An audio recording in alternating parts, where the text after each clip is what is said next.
Hello guys. आज हम जो बेसिक इंट्रोडक्शन ऑफ इलेक्ट्रिसिटी है हमने टॉपिक शुरू किया था, उसमें जो की पॉइंट्स बचे हुए थे वो आज के वीडियो में, आज के लेक्चर में हम कंप्लीट करने वाले हैं। काफ़ी इंपॉर्टेंट की पॉइंट्स होने वाला है for JE and AE exam, competitive exam. So guys, हमारे जो की पॉइंट्स है यहाँ पे मैंने लिखा हुआ है। सो अभी हम पढ़ेंगे इसको। सो देखिए, बेसिक इंट्रोडक्शन ऑफ इलेक्ट्रिसिटी, उसको थोड़ा मैंने एटॉमिक स्ट्रक्चर इसके पहले भी मैंने रिवाइज किया था आपसे, और अभी फिर से अपन एक रैपिड राउंड ले लेंगे इसका एटॉमिक स्ट्रक्चर ऑफ कॉपर का। देखिए, कोई भी एटॉमिक स्ट्रक्चर रहता है तो उसका जो बेसिक बेसिक फार्मूला होता है वो होता है 2m², विच 2m²। इस फार्मूले के अकॉर्डिंगली हम इलेक्ट्रॉन्स को डिस्ट्रीब्यूट करते हैं गाइस। ये जो फार्मूला है इसके अकॉर्डिंगली हम इलेक्ट्रॉन्स को डिस्ट्रीब्यूट करते हैं 2m²। मैंने इसके पहले का जो लेक्चर लिया है उसमें मैंने इसको क्लैरिफाई किया हुआ है कि फर्स्ट ऑर्बिट में कितना इलेक्ट्रॉन्स होगा, सेकंड ऑर्बिट में कितना इलेक्ट्रॉन्स होगा। इसके अकॉर्डिंगली हमें इलेक्ट्रॉन्स डिस्ट्रीब्यूट करना होता है इन ऑर्बिट्स में। तो हमने ये भी देखा था कि सबसे लास्ट वाला जो ऑर्बिट था उसे हम कंडक्शन बैंड कहते हैं, या तो फिर कंडक्शन सेल कहते हैं, या कंडक्शन ऑर्बिट कहते हैं। ये हमने देखा था, लास्ट वाला जो इमेजिनरी होता है जहां पे इलेक्ट्रॉन्स जंप करते हैं। उसके बाद वाला जो ऑर्बिट होता है ये ऑर्बिट, इसको हम वैलेंस शेल कहते हैं। व्हाट? वैलेंस शेल या तो फिर वैलेंस ऑर्बिट। देख, सेकंड लास्ट जो होता है उसको सेकंड लास्ट ऑर्बिट कहते हैं गाइस। तो ये जो लास्ट ऑर्बिट में जितना भी इलेक्ट्रॉन्स होता है वो मैटर करता है इलेक्ट्रॉन्स फ्लो होने के लिए। सो देखिए, हमने दो एटम लिया था उस दिन एग्जांपल में। सो दो एटम में दो एटम के जो एटॉमिक स्ट्रक्चर होगा उसमें जो लास्ट ऑर्बिट होगा उसमें जो इलेक्ट्रॉन्स होगा, जिस जिस भी ऑर्बिट में सबसे कम इलेक्ट्रॉन्स होगा वो क्या करेगा, अपना इलेक्ट्रॉन दूसरे के साथ शेयर करेगा। मीन्स क्या, डोनेट करेगा और दूसरा एक्सेप्ट करेगा। सो यही टेंडेंसी होती है। और हमने ये भी देखा था कि इलेक्ट्रॉन्स जो होते हैं वो प्रोटॉन से कम वेट होता है 1840 टाइम्स, है ना। प्रोटॉन काफी हेवी होते हैं, हालांकि ये साइज में जो प्रोटॉन होते हैं वो साइज में कम होते हैं, साइज में छोटे होते हैं, बट उसका जो वेट होता है वो बड़ा होता है। इसकी बात करते हैं इलेक्ट्रॉन्स की। सो ये साइज में बड़े होते हैं बट वेट काफी हल्का होता है, इसीलिए तो इलेक्ट्रॉन्स फ्लो होते हैं तो प्रोटॉन फ्लो नहीं होते हैं। और भी एक फैक्ट है कि प्रोटॉन होते हैं वो इसके साथ न्यूट्रल के साथ में बाइंड अप होते हैं। प्रोटॉन जो होते हैं न्यूट्रल के साथ में बाइंड अप होते हैं, और ये जो कॉम्बिनेशन है उसको हम कहते हैं न्यूक्लियस गाइस। व्हाट? न्यूक्लियस कहते हैं। सो देखिए, यहाँ पे कॉपर का एटॉमिक स्ट्रक्चर देखते हैं इसके अकॉर्डिंगली। सो फर्स्ट ऑर्बिट में इसके 2 इलेक्ट्रॉन्स है, सेकंड ऑर्बिट में 8 इलेक्ट्रॉन्स है, थर्ड ऑर्बिट में 18 इलेक्ट्रॉन्स है, तो लास्ट ऑर्बिट में 1 इलेक्ट्रॉन्स है। सो यूजुअली बेसिकली ए वाला क्या करेगा, कॉपर क्या करेगा, अपना इलेक्ट्रॉन्स दूसरे एटॉम को देगा, और कौन सा चार्ज बेयर करेगा ये, मतलब इलेक्ट्रॉन से डोनेट कर रहा है, दैट मींस इलेक्ट्रॉन्स का नंबर कम हो रहा है। सो कम हो रहा है इसलिए वो माइनस मींस नेगेटिव चार्ज भी बेयर करेगा ए वाला एटम, और जो दूसरा जो एटम होगा वो पॉजिटिव चार्ज बेयर करेगा। और जब भी ऐसे डिफरेंसेस होते हैं चार्जेस में डिफरेंसेस होते हैं, एक एटम पॉजिटिव चार्ज बेयर करता है, second atom negative charge bear करता है, तब वहां पे हमें इलेक्ट्रिसिटी फील होता है। दैट मींस करंट फ्लो होने के लिए वो कारण बनता है। सो यही हमने देखा था, रैपिड राउंड हमने देख लिया अभी। सो देखो, अभी नेक्स्ट काफी इंपॉर्टेंट है। जितने भी मैंने यहाँ पे जो फैक्ट्स लिए हैं गाइस, या तो फिर कुछ फार्मूलाज वगैरह लिया हुआ है, टर्म्स लिए हैं, वो काफी की एलिमेंट्स है exam point of view, JEE. So देखो, ये 1.602 into 10 raised to the power minus 19 charge in 1 electron. 1 electron में इतना चार्ज होता है, 1.602 into 10 raised to the power minus 19। एक काफी पॉपुलर क्वेश्चन है आस्किंग के लिए। Second 6.28 into 10 raised to the power 18 electrons in 1 coulomb. देखो, एक कूलम में इतने इलेक्ट्रॉन्स होते हैं, जस्ट इमेजिन एक कूलम में। और यहाँ पे भी देखो, यहाँ पे बच्चे ज्यादातर बैफल होते हैं कि कूलाम का साइन, कूलाम का सिंबल क्या समझते हैं? कूलाम, कूलाम सी लेटर से स्टार्ट होता है और सिंबल क्या होगा समझते हैं कि सी होगा, बट नहीं है गाइस। कूलाम का जो सिंबल है वो क्यू है।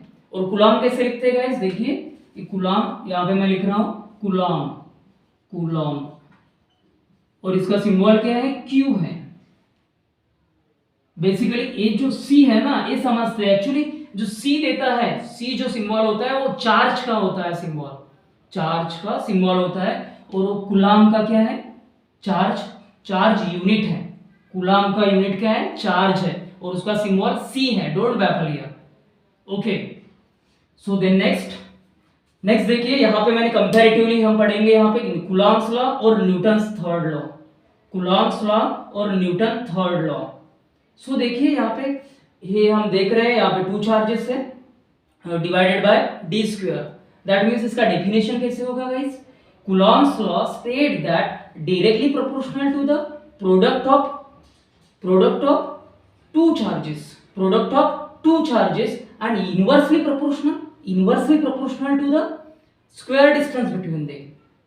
और इसी के लेवल में, इसके ही बेस पे न्यूटन्स का थर्ड लॉ भी हम यहाँ पे कंसिडर कर सकते हैं गाइस। देखो यहाँ पे चार्ज है, चार्ज हम यहाँ पे क्या है?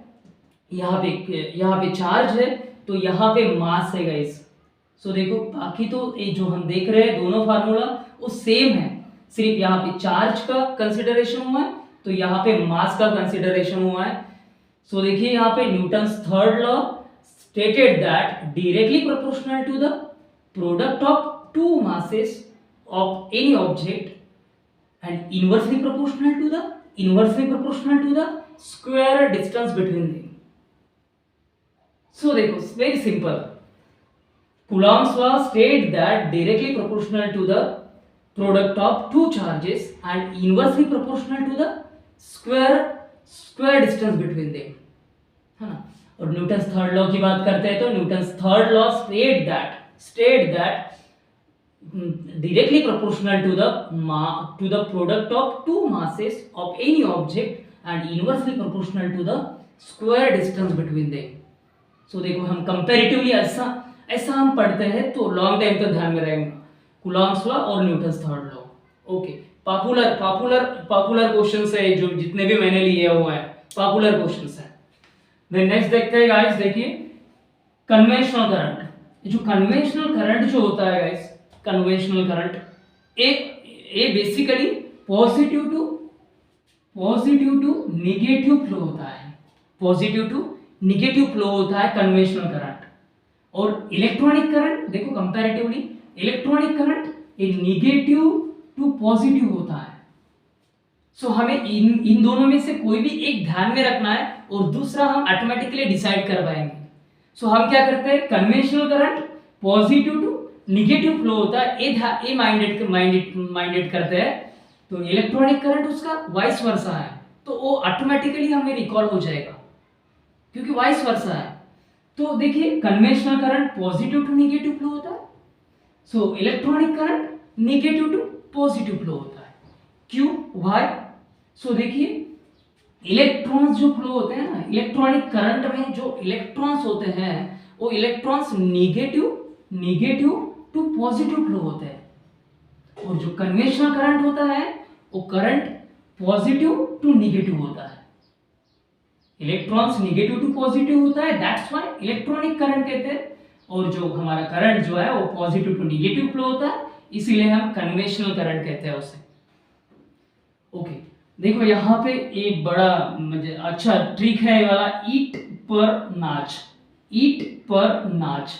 इससे देखिए हम क्या करते हैं, इलेक्ट्रॉन्स, प्रोटॉन और न्यूट्रॉन्स इनको डिस्कवर किसने किया है, कौन से साइंटिस्ट ने किया है, इस ट्रिक से माध्यम से हम रिकॉल कर सकते हैं गाइस। सो देखिए यहाँ पे ई फॉर व्हाट, इलेक्ट्रॉन्स को किसने डिस्कवर किया guys, T for J Thomson. तो यह थॉमसन भी आप ध्यान में रखते हैं तब भी कुछ दिक्कत नहीं, थॉमसन ये ध्यान में रखिएगा। E for electrons and T for Thomson, that means electron को किसने डिस्कवर किया, थॉमसन ने। देन प फॉर प्रोटॉन और उसके साथ कौन सा लेटर है गाइस, र, that means Rutherford. Ernest Rutherford है तो हम रुदरफोर्ड सिर्फ ना माइंडेड करते हैं, रुदरफोर्ड। देन नेक्स्ट ये जो ना है, ना मीन्स गाइस न्यूट्रॉन, और उसके साथ कौन सा लेटर है गाइस, च फॉर चार्डविक। देखो पॉपुलर क्वेश्चन है, ये भी पॉपुलर क्वेश्चन है कि इलेक्ट्रॉन्स का डिस्कवर किसने किया, इलेक्ट्रॉन्स को डिस्कवर किसने किया, सो जे थॉमसन। आप लास्ट में ध्यान में रखेंगे तब भी वो रिकॉल हो जाएगा at the time of exam. प मींस प्रोटॉन, और उसके साथ कौन सा लेटर है, र फॉर रुदरफोर्ड। न मींस न्यूट्रॉन, और च मींस चार्डविक, मतलब न्यूट्रॉन को चार्डविक ने डिस्कवर किया, प्रोटॉन को रुदरफोर्ड ने डिस्कवर किया, इलेक्ट्रॉन्स को थॉमसन ने डिस्कवर किया। सो यही थे गाइस जो मैंने फर्स्ट लेक्चर लिया था, उसमें भी काफी की एलिमेंट्स मैंने पढ़ाए थे जो एग्जाम पॉइंट ऑफ व्यू काफी इंपॉर्टेंट है, और अभी जो इस लेक्चर में हमने लिए हैं वो भी काफी इंपॉर्टेंट की एलिमेंट्स हैं जो हमने यहाँ पे पढ़े हुए हैं।